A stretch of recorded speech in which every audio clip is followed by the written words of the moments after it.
Imagine a world where every action in a relationship was perfectly rational, where every word spoken was calculated, and emotions took a backseat to logic. It sounds almost robotic, doesn't it? Yet when emotions dominate decisions in relationships, it can feel equally perplexing, especially when accountability seems to take a backseat. Today, we're diving into one of the most controversial dynamics in modern relationships, the emotional complexity and accountability gap often attributed to women.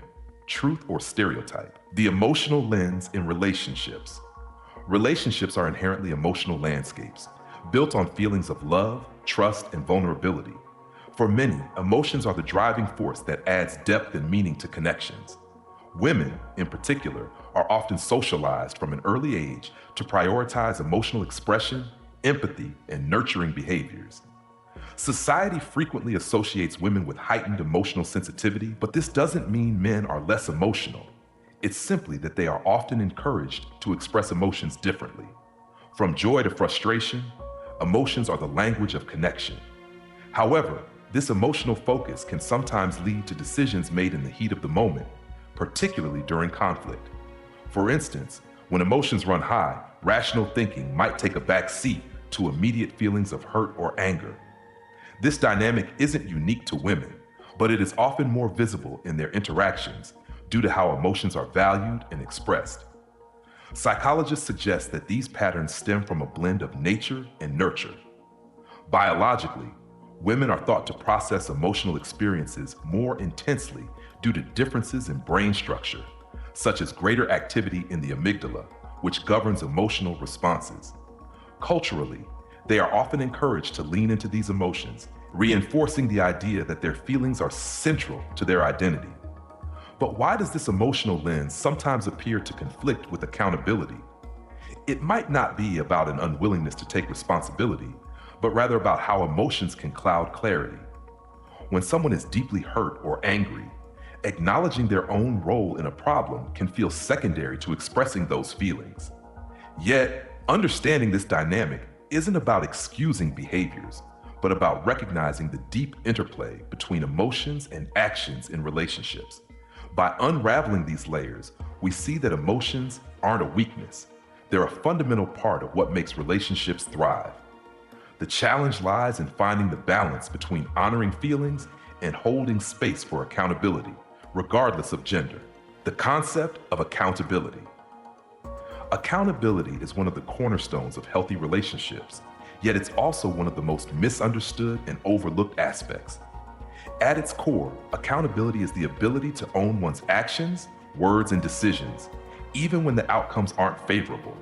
It's about stepping up, admitting mistakes, and working toward resolution rather than deflecting blame or avoiding the issue altogether. But what happens when accountability is viewed through the lens of gender dynamics, particularly in the context of women? Some argue that women in relationships are often perceived as less accountable, but this perception raises an important question. Is it reality, or is it rooted in societal expectations and stereotypes? For generations, women have been cast in roles of emotional caretakers, where their primary responsibility is seen as maintaining harmony and meeting the needs of others. This expectation can create a double standard. When a woman prioritizes her own emotions or makes a mistake, she may be judged more harshly than her male counterpart, who is often given more leeway to just be himself. On the flip side, there's the psychological complexity of emotional overwhelm. When emotions are high, accountability can feel like vulnerability, and admitting fault might be misconstrued as weakness. This is not exclusive to women, but because women are more socially permitted and sometimes encouraged to process emotions outwardly, their perceived lack of accountability during emotional moments may simply reflect a difference in communication styles. Then there's the role of self-awareness. Taking accountability requires an individual to step back, analyze their actions, and see how they contributed to a problem. This isn't always easy, especially in the heat of a disagreement. For women who may feel societal pressure to keep the peace, confronting their role in a conflict can be doubly challenging, as it risks disrupting their partner's perception of them or the dynamic of the relationship. But accountability is not just an individual act, it's a shared responsibility. Relationships thrive when both partners are willing to take ownership of their actions and communicate openly. Instead of framing accountability as a gendered issue, it's more productive to see it as a skill that can be developed by both parties. Emotional intelligence, honest communication, and a willingness to grow are key to bridging the perceived accountability gap. Ultimately, the concept of accountability goes far beyond assigning blame or winning arguments. It's about fostering trust, mutual respect, and a willingness to face challenges head on, together. By shifting the focus from who is or isn't accountable to how both partners can cultivate this quality, relationships become less about conflict and more about collaboration. The role of emotions in conflict resolution. Conflict is an inevitable part of any relationship. It's during these moments of tension that emotions often take center stage, acting as both the fuel and the obstacle to finding common ground. Emotions like frustration, anger, sadness, and even fear can quickly escalate disagreements, overshadowing rational thought and making resolution seem nearly impossible. Yet, emotions also hold the key to understanding the deeper issues at play if they're managed effectively. For many women, emotional expression is not just a reaction, it's a form of communication. Instead of addressing surface-level issues, emotions often point to underlying needs or concerns that may not yet be fully articulated. For example, when a partner forgets an important date, the anger expressed may not be about the missed event itself, but about feeling undervalued or unimportant. Emotions in this way act as a signal, shedding light on what truly matters in the relationship. However, when emotions go unchecked, they can hinder accountability. In the heat of the moment, expressing feelings like hurt or betrayal might overshadow the ability to reflect on one's own actions. For instance, in an argument about spending habits, one partner might focus solely on their frustration with the other's choices rather than acknowledging their own role in financial decisions. This is not unique to women. It's a human response to emotional overwhelm, but it can be particularly pronounced in those who process conflict through a deeply emotional lens. Interestingly, research suggests that men and women may approach conflict resolution differently. Women often prioritize emotional resolution, seeking validation and connection before tackling the logistical aspects of a disagreement. Men, on the other hand, are often socialized to focus on problem solving, sometimes bypassing emotional processing altogether. These differing approaches can create misunderstandings, where one partner feels dismissed while the other feels overwhelmed. So, how can emotions be harnessed to resolve conflict instead of perpetuating it? The answer lies in emotional intelligence. This involves recognizing and regulating one's own emotions while also empathizing with a partner's perspective. For example, instead of letting anger escalate an argument, pausing to acknowledge the feeling, "I'm really upset because I feel unheard," can shift the conversation from confrontation to collaboration. Similarly, creating space for both partners to express their emotions without judgment fosters an environment of trust and mutual understanding. It's also important to remember that emotions, while intense, are temporary. By giving feelings time to settle, both partners can revisit the conflict with clearer minds and a greater willingness to take accountability for their roles. In this way, emotions become less of a barrier and more of a bridge, paving the way for deeper connection and long-lasting solutions. Ultimately, emotions are neither the villain nor the hero in conflict resolution. They're simply a tool. When used wisely, they can reveal hidden truths, foster empathy, and bring couples closer together. The challenge is not in avoiding emotions, but in learning to navigate them with grace and understanding, transforming moments of discord into opportunities for growth. Breaking down stereotypes. Stereotypes in relationships often act as invisible scripts, shaping expectations and influencing how partners perceive each other. One of the most persistent stereotypes is the idea that women are more emotionally driven and less accountable in relationships. But is this perception rooted in reality, or is it a product of societal norms and outdated gender roles? To understand the stereotype, it's crucial to examine its origins. For centuries, women were cast as the emotional caretakers of families and communities, often valued for their ability to nurture, empathize, and maintain harmony. Men, by contrast, were historically seen as providers, expected to suppress emotions in favor of logic and action. These roles created a false dichotomy. Women were emotional and men were rational, with little room for overlap. Over time, this dichotomy evolved into the stereotype that women act impulsively on their emotions and deflect responsibility, while men are held up as the more logical and accountable gender. The problem with this narrative is that it simplifies complex human behaviors into gendered traits. Both men and women are capable of being emotional or logical, accountable or evasive. It depends on the individual, not their gender. What often gets mistaken as a lack of accountability in women is sometimes a reflection of differing communication styles or emotional priorities.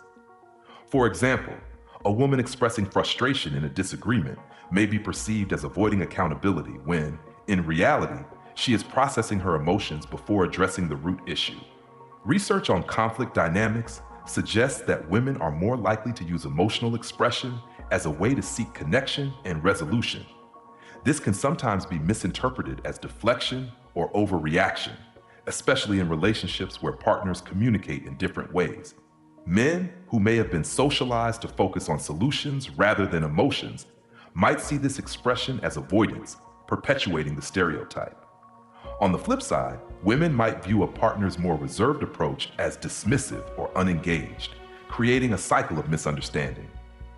Breaking these stereotypes requires challenging the assumptions that underpin them. Instead of framing emotional expression as a weakness or an excuse, it can be seen as a strength, a way to address underlying issues and foster deeper understanding. Similarly, accountability should not be viewed as a gendered trait, but as a shared responsibility in any relationship. By acknowledging and appreciating these differences, partners can begin to communicate more effectively and move beyond limiting labels. It's also important to recognize that stereotypes can be self-fulfilling. When women are repeatedly told they are overly emotional or less accountable, they may internalize these messages, leading to defensive or avoidant behaviors in conflict. Similarly, men who are told they must always be logical and stoic may struggle to express their emotions or take responsibility for relational missteps. Breaking down these barriers means creating space for all individuals to be fully human, emotional, accountable, and everything in between. Ultimately, dismantling stereotypes isn't about denying differences, but about embracing the full spectrum of human behavior. When both partners can see past the labels and engage with each other as individuals, relationships become less about fulfilling societal roles and more about genuine connection. It's in this space of mutual understanding and empathy that true accountability and growth, moving toward healthy dynamics. Healthy relationships don't just happen, they are built through intentional effort, self-awareness, and mutual respect. At the heart of this process is the balance between emotional expression and accountability. While conflicts and misunderstandings are inevitable, they don't have to be destructive. Instead, they can serve as opportunities for growth when both partners are committed to fostering a healthier dynamic. One of the first steps in creating this balance is cultivating emotional intelligence. Emotional intelligence involves recognizing and managing one's own emotions while also empathizing with a partner's feelings. This skill helps bridge the gap between emotional expression and accountability by allowing both partners to communicate more effectively. For example, instead of reacting defensively in an argument, a partner can pause, reflect on their feelings, and express them constructively. I felt hurt when you canceled our plans because it made me feel unimportant. This approach not only conveys emotion, but also opens the door for accountability and resolution. Communication is another pillar of healthy dynamics. Miscommunication often lies at the root of relationship conflicts, especially when emotions run high. Creating a safe space for open dialogue can help both partners express their feelings without fear of judgment or retaliation. Active listening is key. This means fully focusing on what the other person is saying, validating their perspective, and responding thoughtfully. When partners feel heard, they are more likely to take responsibility for their actions and work together to resolve issues. Setting boundaries is equally important. Boundaries establish what is acceptable and unacceptable in a relationship, helping to prevent misunderstandings and emotional overload. For instance, if one partner needs time to cool off before discussing a heated topic, expressing that need can prevent unnecessary escalation. Boundaries also reinforce accountability by ensuring that each partner takes responsibility for respecting the other's limits and expectations. Another crucial aspect is learning to repair after conflict. No matter how strong a relationship is, disagreements will occur. The key is not to avoid conflict, but to handle it constructively. This involves apologizing sincerely when needed, owning up to mistakes, and working collaboratively to prevent similar issues in the future. For example, if a partner realizes they overreacted during an argument, they can acknowledge it. I let my frustration get the better of me, and I'm sorry for how I spoke to you. Taking accountability in this way strengthens trust and demonstrates a commitment to the relationship's well-being. Finally, growth requires ongoing effort. Healthy relationships aren't static. They evolve as both partners grow individually and as a couple. Regularly checking in with each other about feelings, goals, and concerns ensures that the relationship remains aligned and resilient. Couples can also benefit from seeking outside support, such as therapy or counseling, to gain new tools and perspectives for navigating challenges. Moving toward healthy dynamics isn't about perfection, it's about progress. By prioritizing emotional intelligence, communication, boundaries, and repair, couples can create a relationship grounded in empathy, respect, and shared accountability. In doing so, they transform moments of conflict into opportunities to deepen their connection and build a stronger foundation for the future. Relationships are complex, nuanced, and deeply personal. They are built on the interplay of emotions, accountability, and understanding. Yet they are often clouded by societal expectations, gender stereotypes, and ingrained communication patterns that can lead to conflict and misunderstanding. Throughout this discussion, we've examined the dynamics of emotional expression, accountability, and how they manifest in relationships. But what does it all mean for you?